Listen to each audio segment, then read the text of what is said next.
Hello everyone, welcome to physics web talk. ಈ ವಿಡಿಯೋದಲ್ಲಿ ನಾವು ಕೆಪಾಸಿಟೆನ್ಸ್ ಮೇಲೆ ಬರಬಹುದಾದಂತಹ ಮಲ್ಟಿಪಲ್ ಚಾಯ್ಸ್ ಕ್ವಶನ್ ಅನ್ನು ಸಾಲ್ವ್ ಮಾಡ್ಕೊಂತ ಹೋಗೋಣ. Before going to solve the multiple choice questions, let us look at some of the concept that I am going to use in this video. First point ನಿಮ್ಗೆ ಗೊತ್ತಿರಬೇಕು ಅಂದ್ರೆ, a device use to store an electric charge consisting of one or more pairs of conductors separated by a ಡೈಎಲೆಕ್ಟ್ರಿಕಲ್ medium is called a capacitor ಅಂತ ಗೊತ್ತಿರಬೇಕು. Usually ಎರಡು conductor ಇರುತ್ತೆ, ಒಂದ್ರ ಮೇಲೆ positive charge ಇರುತ್ತೆ, ಇನ್ನೊಂದ್ರ ಮೇಲೆ ನೆಗೆಟಿವ್ ಚಾರ್ಜ್ ಇರುತ್ತೆ. These two R separated by A certain distance. In between medium ಏನಾಗಿರುತ್ತೆ, ಏರು, ವ್ಯಾಕ್ಯೂಮು ಅಥವಾ ಡೈಎಲೆಕ್ಟ್ರಿಕಲ್ ಮೀಡಿಯಂ ಇಂದ ತುಂಬಿರ್ತಾರೆ. ಅಂತಹ ಒಂದು ಅರೇಂಜ್ಮೆಂಟ್ ನಾವು ಕೆಪಾಸಿಟರ್ ಅಂತ ಕರಿತೀವಿ. Net charge on the capacitor 0 ಇರುತ್ತೆ. ಯಾವಾಗ ನಾವು ಚಾರ್ಜ್ ಆನ್ ದ ಕೆಪಾಸಿಟರ್ ಅಂತ ಹೇಳ್ತೀವಿ, that represents the charge on the one of the conductor, that is Q is equal to C times V ಅಂತ ಕೊಡ್ತೀವಿ. Here C represents the capacitance of the capacitor and V represents the potential difference. Capacitance of a capacitor ನ ಈ ಒಂದು equation ನಾವೇನು ಬರ್ಕೊಬಹುದು, C is equal to Q divided by V ಅಂತ ಬರ್ಕೊಬಹುದು. Capacitance of a parallel plate capacitor derive ಮಾಡಿರ್ತೀರಾ, C naught is equal to epsilon naught A divided by D. C is equal to epsilon naught A divided by D ಅಂತ ಮಾಡಿರ್ತೀನಿ. ನಾನು C naught ಅಂತ ನಾನು represent ಮಾಡ್ಕೊಂಡಿದ್ದೀನಿ for air or vacuum medium. ಅಂದ್ರೆ in between two conductor medium ಏನಿರುತ್ತೆ, air ಅಥವಾ vacuum ಇರುತ್ತೆ. When the dielectrical medium is introduce between the plates of a capacitor, it become C is equal to K times E naught. ಇವಾಗ ಎರಡು conductor ಮಧ್ಯೆ ಡೈಎಲೆಕ್ಟ್ರಿಕಲ್ medium ಅದರ ಡೈಎಲೆಕ್ಟ್ರಿಕಲ್ constant K ಇದನ್ನ introduce ಮಾಡಿದ್ರೆ capacitance value ಏನಾಗಿರುತ್ತೆ, it increases K times C naught ಅಂತ ನಾವು ಹೇಳ್ಬೋದು. ಇವಾಗ ಡೈಎಲೆಕ್ಟ್ರಿಕಲ್ ಕಾನ್ಸ್ಟೆಂಟ್ ಫ್ರಮ್ ದಿಸ್ ಎಕ್ಸ್ಪ್ರೆಷನ್ ನಾವೇನಂತ ಬರ್ಕೊಬಹುದು, K is equal to C divided by C naught ಅಂತ ಹೇಳ್ಬೋದು. ಇಷ್ಟು ಕಾನ್ಸೆಪ್ಟ್ ನ ಯೂಸ್ ಮಾಡಿಕೊಂಡು ಮಲ್ಟಿಪಲ್ ಚಾಯ್ಸ್ ಕ್ವಶನ್ ಅನ್ನ ಸಾಲ್ವ್ ಮಾಡ್ಕೊಂತ ಹೋಗೋಣ. ಇವಾಗ ಫಸ್ಟ್ ಕ್ವಶನ್ ನೋಡ, the ratio of the charge to the potential of a body is known as. ಇಲ್ಲೇನ್ ಹೇಳ್ತಾ ಇದ್ದಾನೆ ಅಂದ್ರೆ, ಚಾರ್ಜ್ ಡಿವೈಡೆಡ್ ಬೈ ಪೊಟೆನ್ಷಿಯಲ್ ನಾವ್ ಏನಂತ ಕರಿತೀವಿ ಅಂತ ಕೇಳ್ತಾ ಇದ್ದಾನೆ. We know that by definition Q by V na ನಾವು capacitance of a capacitor ಅಂತ ಹೇಳ್ತೀವಿ. Therefore option A, capacitance is the correct answer for this question. Let us look into the next question. The potential to which a conductor is raised depend upon the amount of charge, geometry and size of the conductor, both A and B, only on B. ನಮಗೆ ಗೊತ್ತಿರೋ ಪ್ರಕಾರ C ನ ನಾವು Q divided by V ಅಂತ ಬರಿತೀವಿ. From this I can write V is equal to Q divided by C ಅಂತ ಬರಿಬಹುದು. ನಮಗೆ capacitance of A capacitor in a medium ನಾವೇನಂತ ಬರ್ಕೊಂತೀನಿ, epsilon naught A divided by D ಅಂತ derive ಮಾಡ್ತೀರಾ. Therefore this turns out to be QD divided by epsilon naught A ಅಂತ ಬರುತ್ತೆ. Here D is the distance of separation between the plates and A is the area of cross section ಇರುತ್ತೆ. Epsilon naught represents the absolute permittivity of free space and Q is the amount of charge on the capacitor. ಅದರಿಂದ potential ಯಾದ್ರ ಮೇಲೆ depend ಆಗಿದೆ, it depend both on charge on the capacitor and also geometry and size of the conductor. ಅದರಿಂದ option C ನ ನೀವು ಆಯ್ಕೆ ಮಾಡ್ಕೊಬೇಕಾಗುತ್ತೆ. Both option A and option B are correct. Therefore option C is the correct answer for this question. Let us look in to the next question. On decreasing the distance between the plates of a parallel plate capacitor, its capacitance remains unaffected, decreases, first increases, then decreases, increases. ಇಲ್ಲೇನ್ ಕೇಳ್ತಾ ಇದ್ದಾನೆ ಅಂದ್ರೆ, parallel plate ಇದೆ, parallel plate ಮಧ್ಯೆ ಇರುವಂತಹ distance ಅನ್ನ ನಾವು decrease ಮಾಡಿದ್ರೆ ಅದರ ಕೆಪಾಸಿಟೆನ್ಸ್ ವ್ಯಾಲ್ಯೂ ಏನಾಗುತ್ತೆ ಅಂತ ಕೇಳ್ತಾ ಇದ್ದಾನೆ. We know that capacitance of A parallel plate capacitor is given by the expression epsilon naught A divided by D ಅಂತ ಕೊಡ್ತೀವಿ. ಇಲ್ಲಿ ನೋಡಿ, ಏರಿಯಾ ಆಫ್ ದ ಪ್ಲೇಟ್ ಏನು ಚೇಂಜ್ ಮಾಡ್ತಾ ಇಲ್ಲ, epsilon naught is constant. ನಾನೇನು ಹೇಳ್ಬೋದು, C is directly proportional to 1 divided by D ಅಂತ ಬರ್ಕೊಬಹುದು. ಇದರಿಂದ ನಾನೇನು ಹೇಳ್ಬೋದು, with the decrease in distance, capacitance of a parallel plate capacitors ಏನಾಗುತ್ತೆ, ಇನ್ಕ್ರೀಸ್ ಆಗುತ್ತೆ. ಅದೇ ತರ with increase in distance ಏನಾಗಿರುತ್ತೆ, capacitance of a parallel plate capacitor decreases. ಇಲ್ಲಿ ಡಿಕ್ರೀಸ್ ಮಾಡ್ತಾ ಇರೋದ್ರಿಂದ ಕೆಪಾಸಿಟೆನ್ಸ್ ಏನಾಗುತ್ತೆ, ಇನ್ಕ್ರೀಸ್ ಆಗುತ್ತೆ. Therefore option D is the correct answer for this question. Let us look into the next question. A parallel plate capacitor C has a charge Q.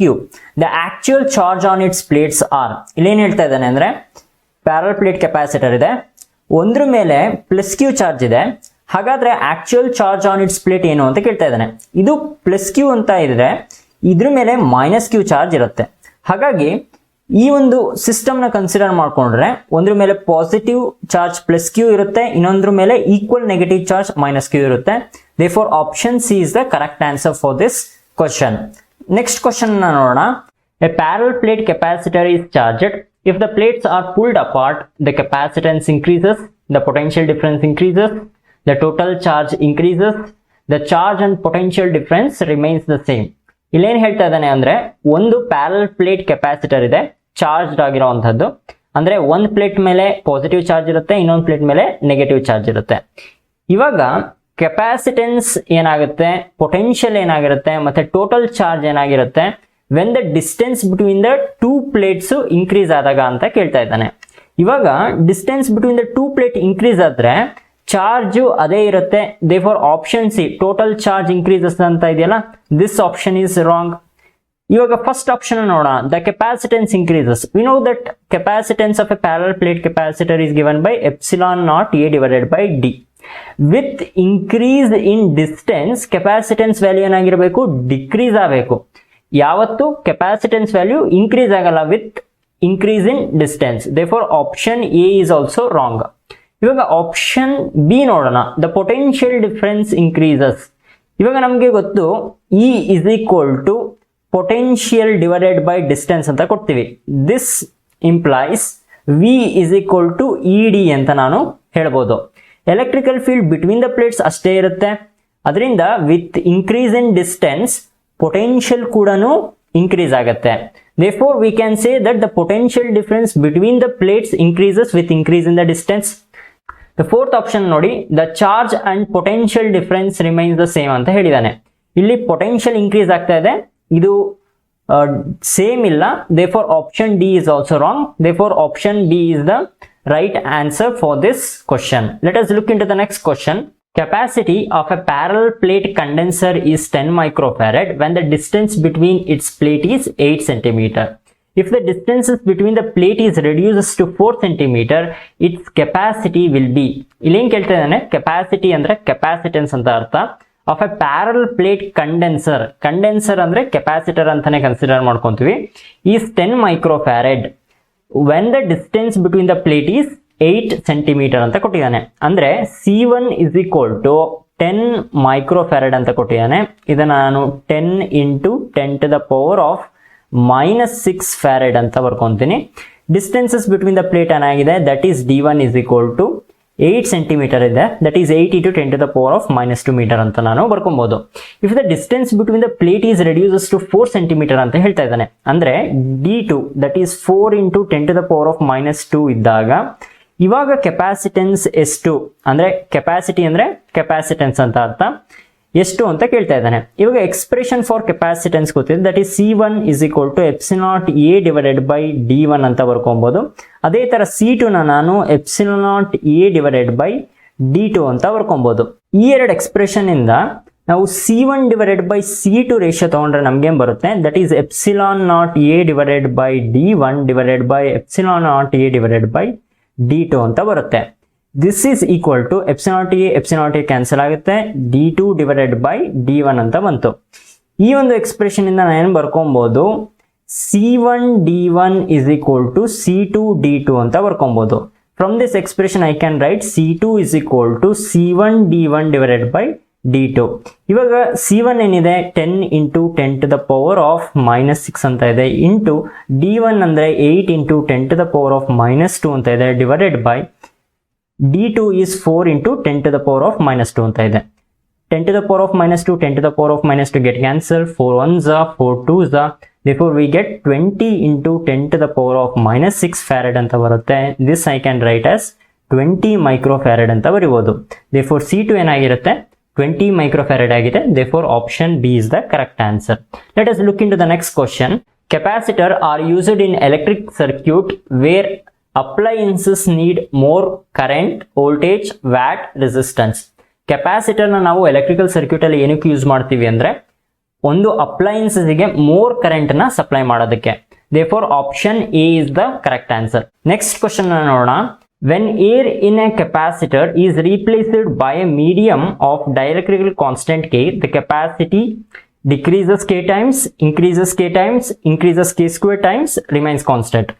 ನಮಗೆ expression ಗೊತ್ತು, C medium is equal to K times C air ಅಂತ ನಾವು ಬರ್ಕೊಂತೀವಿ. ಇವಾಗ dielectrical medium between the plates insert ಮಾಡಿದ್ರೆ ಏನಾಗುತ್ತೆ, capacity ಏನಾಗುತ್ತೆ, increase ಆಗುತ್ತೆ. ದೇರ್ಫೋರ್ ಎಷ್ಟು ಇನ್ಕ್ರೀಸ್ ಆಗ್ತಾ ಇದೆ ಅಂತ ಕೇಳ್ತಾ ಇದ್ದಾನೆ, that will increases by K times. Therefore option B is the correct answer for this question. Next question ಅನ್ನ ನೋಡೋಣ. When A dielectric material is introduced between the plates of A charged capacitor, then electric field between the plates decreases, remains constant, increases, first increases then decreases. ಇಲ್ಲೇನು ಹೇಳ್ತಾ ಇದ್ದಾನೆ ಅಂದ್ರೆ, ಒಂದು parallel plate capacitor ಇದೆ.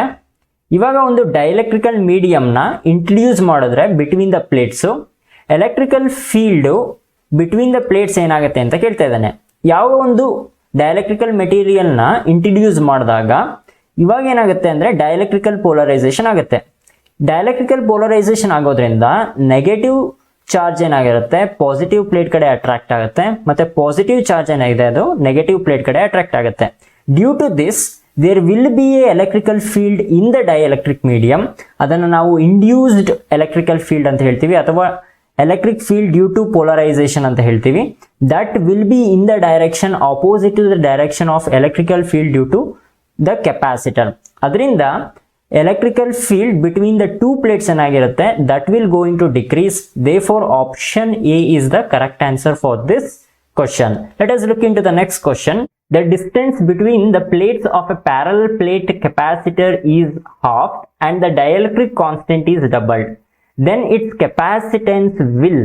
ಇಲ್ಲೇನು ಹೇಳ್ತಾ ಇದ್ದೇನೆ ಅಂದ್ರೆ, ಒಂದು ಪ್ಯಾರಲ್ ಪ್ಲೇಟ್ ಕೆಪಾಸಿಟರ್ ಇದೆ, distances between the parallel plate capacitor half ಮಾಡಿದಾಗ ಅಂಡ್ ಡೈಎಲೆಕ್ಟ್ರಿಕಲ್ ಕಾನ್ಸ್ಟೆಂಟ್ ಅನ್ನ ಡಬಲ್ ಮಾಡಿದಾಗ ಕೆಪಾಸಿಟೆನ್ಸ್ ಏನಾಗುತ್ತೆ ಅಂತ ಕೇಳ್ತಾ ಇದ್ದಾನೆ. ನಮಗೆ ಗೊತ್ತಿದೆ ಎಕ್ಸ್ಪ್ರೆಷನ್ ಫಾರ್ ಕೆಪಾಸಿಟೆನ್ಸ್ ಏನ್ ಕೊಡ್ತಾರೆ, that is K times epsilon A divided by D ಅಂತ ಇದೆ. ಇವಾಗ ಸಿ ಡ್ಯಾಶ್ ಅನ್ನೋದು ನ್ಯೂ ಕೆಪಾಸಿಟೆನ್ಸ್ ಅಂತ ತಗೊಳ್ಳೋಣ. ಇವಾಗ ಏನಾಗ್ತಾ ಇದೆ, ಕೆ ಡೈಎಲೆಕ್ಟ್ರಿಕಲ್ ಕಾನ್ಸ್ಟೆಂಟ್ ಅನ್ನ ಏನ್ ಮಾಡ್ತಾ ಇದ್ದಾರೆ, 2 ಟೈಮ್ ಜಾಸ್ತಿ ಮಾಡ್ತಾ ಇದ್ದಾರೆ, ದಟ್ ಈಸ್ 2k ಮಾಡ್ತಾ ಇದ್ದಾರೆ. ಹಾಗೆ ಡಿಸ್ಟೆನ್ಸ್ ಬಿಟ್ವೀನ್ ದ ಪ್ಲೇಟ್ಸ್ ಏನ್ ಮಾಡ್ತಾ ಇದ್ದಾರೆ, d/2 ಮಾಡ್ತಾ ಇದ್ದಾರೆ. therefore we get 4k times epsilon naught a divided by d ಅಂತ ಬರುತ್ತೆ. This is equal to 4 times c ಅಂತ ಬರೀಬಹುದು. ಅದರಿಂದ ಕೆಪಾಸಿಟೆನ್ಸ್ ವ್ಯಾಲ್ಯೂ ಏನಾಗಿರುತ್ತೆ, 4 times c ಆಗಿದೆ. therefore the capacitance value has increased by 4 times ಅಂತ ನಾವು ಹೇಳ್ಬೋದು.